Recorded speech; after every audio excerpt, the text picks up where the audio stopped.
Hola, buenas tardes, día político por TSI, don Wilson. ¿Cómo está usted? No, encantado de estar con usted nuevamente y con el pueblo hondureño que nos ve a través de esta pantalla y con su invitado también especial que tiene hoy. Don Josué, ¿cómo está usted? Honrado de estar nuevamente con usted y por supuesto con el colega que estábamos conversando, que nos conocimos hace años cuando él estuvo en el CONADE.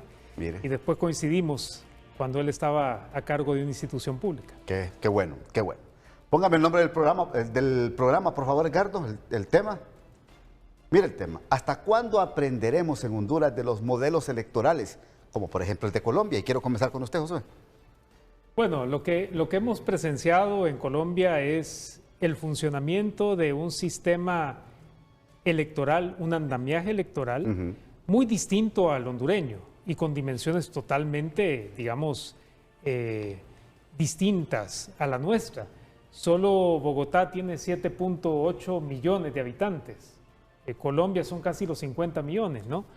Entonces, son dimensiones totalmente distintas, pero en general se llevó a cabo en un ambiente de tranquilidad, de paz, siempre con los conflictos que pueden surgir en un país tan grande como Colombia, pero los resultados marcan una tendencia muy clara. Todavía estamos a la espera de resultados oficiales, pero aquí lo que vimos fue nuevamente lo que nosotros presenciamos a nivel mucho más pequeño en nuestro país, la pugna entre el discurso, la narrativa de derecha versus la narrativa de izquierda, que es el oficialismo actual.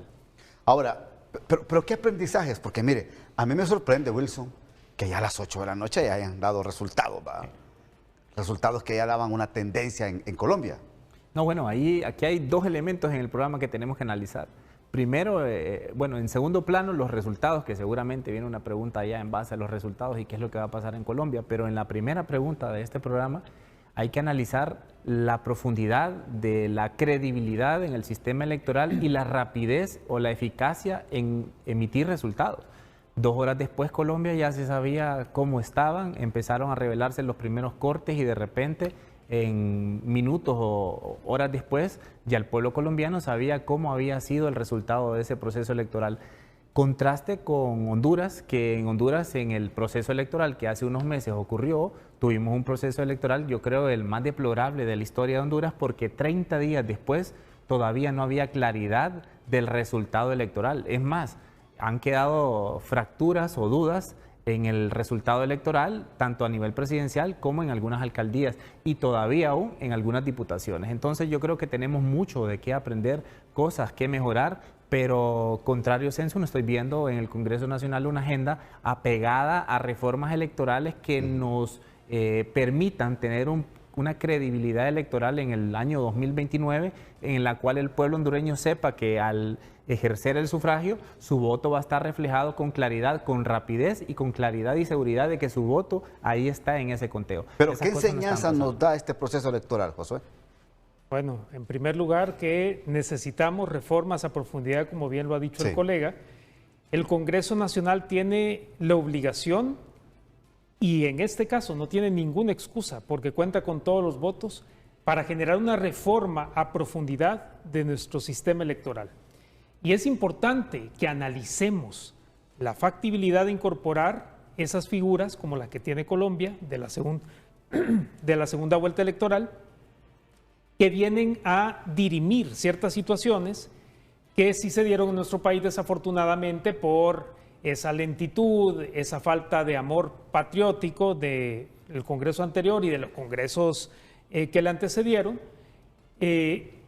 y no contar con esas herramientas tan necesarias para darle al pueblo hondureño esa confianza que merece la ciudadanía, porque al igual que los colombianos, los hondureños también salimos a votar en su momento en un espíritu de paz, de civismo, lo hicimos con amor patriótico, pero al final el sistema, la institucionalidad no estuvo a la altura del momento. Ahora, ustedes están hablando acá de que es necesario hacer reformas electorales.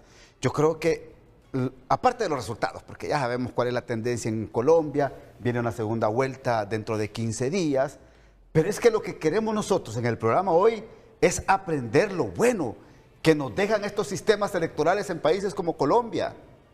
Porque las últimas elecciones en Honduras fue lamentable estar esperando casi, ¿cuántos días? Casi 28 días. Sí, 30 días. Casi 30 días para poder, claro, la ley así lo manda, ¿va? Pero estar esperando 30 días en ese dime y diré y estar esperando a que el Consejo Electoral dijese quién hubiese ganado las elecciones. Ahora, de eso es que queremos hablar hoy. Las reformas electorales, entonces, ¿por dónde deben de comenzar? Wilson. Bueno, primero que todo, las reformas tienen que ser apegadas a lo que el pueblo necesita y no a lo que la clase política dominante quisiera imponer. Sí. Yo creo que hay un claro problema en el sistema de transmisión de resultados, el TREP, que le denominamos en Honduras. Yo creo que ahí está la principal comparativa entre los dos sistemas, la tardanza en uno y cómo la celeridad en otro. Pero hay que contrastarlo con el año 2021, que en las elecciones, en ese proceso electoral, hubo un enfoque completamente diferente. Y ojo, no obstante, no lo digo porque ganó quien ganó, sino porque en ese proceso sí hubo una celeridad en la transmisión de resultados. Ahí yo creo que hubo una falencia en este proceso. Yo creo que también hay falencias en cuanto a las formas de cómo se va configurando el proceso en las tareas que tienen los consejeros, y así en lo sucesivo hay varias cosas que se tienen que trabajar en el tema del proceso. Y en el tema electoral, como el pueblo lo necesita, yo creo que se tienen que considerar temas como la segunda vuelta electoral, que esto nos está dando un resultado en el cual el pueblo colombiano, dentro de 20 días, Ramón y abogado, va a tener un presidente con la aceptación o con el voto del más del 50% de la población colombiana. Eso también fortalece la democracia. Ese tipo de variables las tenemos que ver, tenemos que analizar también si es o no necesario el número de diputados que tenemos, si el cociente electoral responde a lo que el pueblo en las urnas marcó. Entonces, ese tipo de valoraciones tenemos que resolverlas entre otro tipo de escenarios, como el final, qué tipo de actas se van a contar, o si vamos a quedar al criterio de 2 consejeros o de un consejero, si se cuentan o no ciertas actas. Y eso genera credibilidad en un proceso. Bueno, lo ha dicho de manera muy clara, brillante el colega. Pero hay un tema adicional, que fue lo que detonó la desconfianza ciudadana, la insatisfacción del pueblo hondureño en las elecciones primarias y en las elecciones generales. Y fueron todas las falencias logísticas. En Colombia no hay un solo ente que unifica esas tareas. Se divide en 2. Uno que está encargado exclusivamente de las operaciones logísticas, que recordamos todavía esas urnas en busitos, que fue la ciudadanía, por cierto, la que denunció ese tipo de delitos electorales, que yo espero que se investiguen y que al final se lleve a juicio a los culpables. Y otro ente que es el que vigila, supervisa, hace el conteo y emite los resultados. Y eso creo que le da fortaleza al sistema y confianza de nuevo a la ciudadanía. Sin confianza ciudadana no se puede construir una democracia sólida. Y eso es lo que hemos perdido en nuestro sistema electoral. Y entonces, creo que esas, digamos, virtudes del sistema colombiano, virtudes de otros países, son las que deben estudiar a profundidad nuestros congresistas, importar las mejores prácticas, adaptarlas, como bien dijo el colega, a nuestro contexto nacional, nuestra realidad institucional, nuestra realidad financiera también. No somos un país como Colombia, e impulsarlas para fortalecer esos derechos ciudadanos, sobre todo el de elegir y ser electo. Bueno, me tengo que ir a la pausa y ya regreso en el Día Político por TSI. Es que es ahí donde yo quiero que ustedes también me ayuden a vertir su opinión, porque ya queremos quitar esos fantasmas en la mente de los hondureños. Como dice Wilson, que el que está en la silla presidencial no es legítimo, que el diputado tampoco es legítimo, que el alcalde tampoco es legítimo. Pero si los mismos dueños de los partidos meten las manos, Wilson, para escoger diputados, no, es que yo quiero que este diputado sea el electo por este departamento. Eso ha sido la costumbre de las denuncias de irregularidades que se manejan principalmente en este conteo de votos en el CNE. Sí, no, y es desafortunado porque en el marco de los juicios políticos, de ambas partes, de los acusados y de los acusadores, escuchábamos cómo los caciques de los partidos políticos meten la mano en el proceso electoral o quieren hacer llamadas para influir en las decisiones de esos órganos, y no solamente de los que componen de hecho nuestro sistema electoral, sino que de la justicia en sí misma. Hemos visto tantos procesos de, digamos, de elección de altos funcionarios en el Congreso Nacional, en los que llegan los que tienen mejor padrino político y no mayores competencias. Y eso degrada la democracia, pone en precario la institucionalidad y de nuevo lacera la confianza de la ciudadanía que dice, al final de cuentas esto se va a resolver políticamente. Y hemos escuchado desafortunadamente de congresistas en función decir, aquí van a llegar en este actual proceso los que tengan la palanca política para ostentar esos puestos. Y entonces nosotros decimos, ¿y para qué sirven las audiencias públicas? Hacerlo televisarlas, la oposición curricular, las preguntas que les hacen, si al final de cuentas lo que más pesa es si el cacique del partido político le da o no la bendición a ese candidato y candidata. Y esa es la práctica politiquera, eso ya no es política, es politiquería vernácula, que ha permeado a toda la institucionalidad y la ha degradado. Y si continuamos con esas prácticas y no le ponemos candados a las leyes, no democratizamos también la elección de altos funcionarios en el marco del Congreso Nacional, incorporando a otros actores, vamos a obtener los mismos resultados. Pero es que todos los partidos políticos quieren parte del pastel, Wilson. Ahí está su partido pidiendo que le reintegren a los que fueron separados en los órganos electorales. O sea, todos los partidos políticos quieren su pedazo de pastel. Sí, es que, miren, profundamente, o sea, el pueblo debe entender que la finalidad de cada partido político, licenciado Ramón, es la búsqueda permanente del poder. Lo malo es los métodos que a veces se utilizan para la búsqueda permanente del poder. Y en esos métodos a veces se utilizan estrategias que no son correctas. Aquí claramente estamos ante un escenario difícil y duro en la democracia nacional, porque si al Partido Libertad y Refundación, que es de los 3 partidos mayoritarios, de los 3 partidos que van a elecciones internas, no se le colocan sus representantes, vamos a entrar en una crisis legislativa y nacional. Y esa parte no es sana para la vida política actual, no solo porque nos beneficie o no como partido, porque al final de cuentas, si nos vamos al 2-1, a los votos de mayoría, el bipartidismo aún controlaría esos órganos electorales. Pero lo justo, lo lógico, lo ético y el pacto de caballeros que se hizo hace unos años atrás era de que se respetaran esos nombramientos en los partidos políticos. Es más, lo voy a llevar a un recuento. En el año 2021 el Partido Liberal sacó solamente 350,000 votos y nunca estuvo en tela de juicio que se le quitaría a su representante por tener una cantidad de votos minúscula al Partido Liberal en ninguno de los órganos electorales. Y ahora que estamos en un escenario ni parecido, porque el Libre mostró una fuerza mayor a la que mostró el Partido Liberal en ese entonces, estamos en un debate innecesario y en el cual todavía se hizo un juzgamiento en un denominado juicio político que para mucha parte de la población hondureña fue más que un juicio, un circo político, en el cual solo se juzgó a una parte y no se sentó a las otras 2 partes, porque si usted va a juzgar un proceso electoral, tiene que llevar las 3 partes que fueron partícipes de este garrafal hecho en la historia democrática de nuestro país. Josué. Yo siempre lo sostuve. De destituir, se tuvieron que haber volado la cabeza de todos los titulares del Consejo Nacional Electoral, porque sobre esos funcionarios que están en pantalla, recaía el proceso electoral, un proceso que hemos criticado ampliamente en este programa y en otros foros. Pero creo que más allá de llorar sobre la leche derramada es, como usted lo decía al inicio del programa, qué lecciones podemos aprender de otros países, correcto, tomarlas como insumos para el debate en la Cámara Legislativa y nos pueden dar 2 resultados.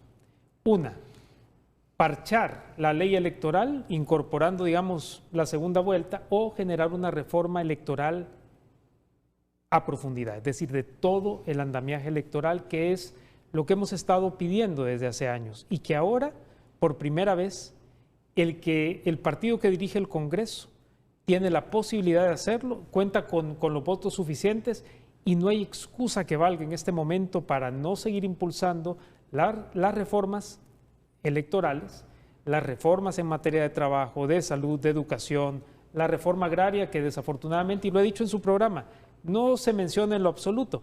Y Una que ni siquiera se toca en el Congreso, que son todas aquellas vinculadas con el combate, la lucha contra la corrupción, que es importante que la sigamos exigiendo. Que aunque no sean agenda del actual gobierno, la CICIG sigue siendo agenda de la ciudadanía. Ahora, ¿en cuánto aumentó el abstencionismo en comparación de las elecciones del 2021 a las del 2025? En 9%. Casi 9, 8.7 creo, 8.8, digamos 9%. Entonces, cuando vemos un país como Colombia, donde llega masivamente a ejercer el sufragio, los colombianos, me pregunto y les consulto a ustedes, ¿cómo hacer atractivos los procesos electorales en Honduras? Bueno, con la credibilidad electoral. Primero, que los actores que lleguen a estar en el órgano electoral sean actores que, a pesar de que tienen arraigado un sentimiento partidario, se comporten de manera profesional. Pero se ha visto en el país una utopía en la cual perdemos credibilidad entonces en el árbitro. Y cuando usted no cree en el árbitro, no va al partido o no lo ve, porque sabe que el resultado va a terminar siendo amañado. Entonces yo creo que ese es el fondo de lo que esperamos, y a eso le incluye las reformas electorales. En Colombia lo que ha pasado es que más bien hubo un incremento. La izquierda, a pesar de haber sacado 41% y Petro, que sacó 40%, sacó 1.5 millones de votos más de los que sacó Petro, y la derecha en conjunto sacó más de 1 millón de votos que lo que sacó la derecha en el pasado. O sea, que quiere decir que en Colombia sí ha habido una masiva participación y sí hay una credibilidad en ese proceso electoral. Es más, el colombiano va a la urna y si no le gusta estos dos candidatos que van al balotaje, pues marca su voto en blanco. En la elección pasada hubieron 500.000 colombianos que fueron a marcar en blanco, y esos fueron los 500.000 votos que perdió la derecha de las generales en la primera etapa y las que perdió en la segunda vuelta. Entonces, ese tipo de cosas son las que tenemos que valorar. Me voy a la segunda pausa. ¿Cómo rescatar la confianza del electorado hondureño a las próximas contiendas futuras electorales? Ustedes me responden después de la pausa. La pregunta, ¿cómo rescatar la confianza del electorado nacional frente a los nuevos comicios electorales que se aproximan? Mira, hay un dicho popular, que el hombre o el ser humano es el único animal que tropieza 2 veces con la misma piedra. Y nosotros en Honduras no son 2 veces, son decenas de veces. Se debe tomar las lecciones que nos dejaron los procesos anteriores y están plasmados en los informes de la Unión Económica Europea, de las misiones de observación, de la Organización de los Estados Americanos, de las observaciones nacionales, y es importante que eso se incorpore a las prácticas de nuestros órganos electorales, que el Congreso Nacional trabaje con celeridad para generar esas reformas que tanto necesita el país. Si una segunda vuelta va a evitar una crisis como la que tuvimos el año pasado, o crisis de legitimidad que se deriva de, como lo dijo el colega, de no saber con certeza si se operó con, con justicia, apegado a las normas, y al final de cuentas el que está sentado en una alcaldía es la verdadera autoridad que eligió la ciudadanía. Bueno, si no se hacen todas esas reformas, vamos a estar en lo mismo. Y es importante, de nuevo, que se actúe con celeridad y que se le brinde esas herramientas a nuestro ordenamiento jurídico, a la institucionalidad, para que operen de manera correcta.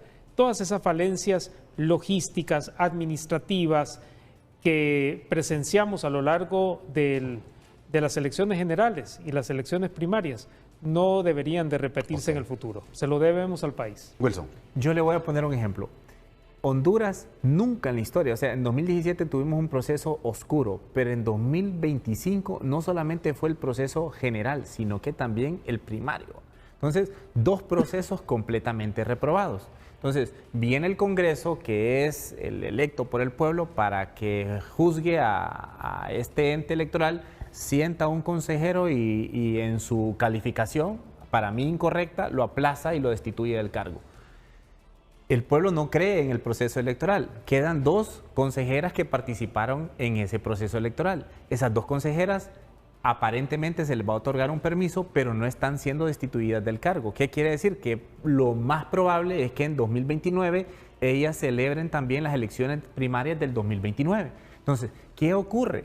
¿Cómo el pueblo va a ir a la urna en credibilidad con dos consejeras que fueron parte de un proceso de dos procesos electorales completamente viciados, a pesar de que usted en el Congreso Nacional, abogado, haga las reformas que quiera, que no hay voluntad hasta el momento de hacer reformas en beneficio del pueblo? Pero si eso ocurriera, utópicamente hablando, siempre el pueblo va a tener el malestar porque frente a ellos, y eso no lo digo de manera partidaria, solamente lo digo porque son dos actoras de hechos que fueron completamente errados en la vida política de nuestro país. Va a estar Ana Paola Hall y Cosette López. El pueblo no va a tener credibilidad y lo que va a pasar, licenciado Ramón y pueblo hondureño, es que vamos a estar en un ciclo repetitivo de no credibilidad del proceso electoral a pesar de que gane quien gane. Bueno, 15 segundos cada uno para una conclusión, por favor. Bueno, esperamos que el pueblo de Colombia elija a la mejor opción. Está, digamos, en disputa. Bien cerrado eso. Está bien cerrado entre la derecha y la izquierda. Posiblemente ahora, el uribismo se va a sumar. Todos los votos de Paloma van para... Exactamente. Pero para todavía la moneda está en el aire y veremos dentro de poco cuál va a ser ese resultado. Con la celeridad que hubiéramos esperado, se lo aseguro, verlo aquí en Honduras. 15 segundos. El mayor de los éxitos al pueblo colombiano, nada está escrito. Petro en el 2022 sacó 40% y terminó con 50.5% del electorado, a pesar de que la derecha junta había sacado 52% en las primeras elecciones de ese año. Así que vamos a esperar dentro de 20 días y ojalá que en Honduras las cosas cambien para el bienestar de usted que nos está viendo en casa. Concluyo con esto. Sería un mal precedente de que se les conceda permiso a las consejeras para ocupar cargos, interna o externamente. No se miraría muy bien. Si fueron electas para un periodo hasta el 2029, conclúyalo, señora Ana Paola Hall y señora Cosette López. Aceptar cargos en el interior del país o en el exterior no les va a ayudar absolutamente en nada. Gracias, señores, muy amables. Hasta aquí el programa. Que pasen una feliz noche.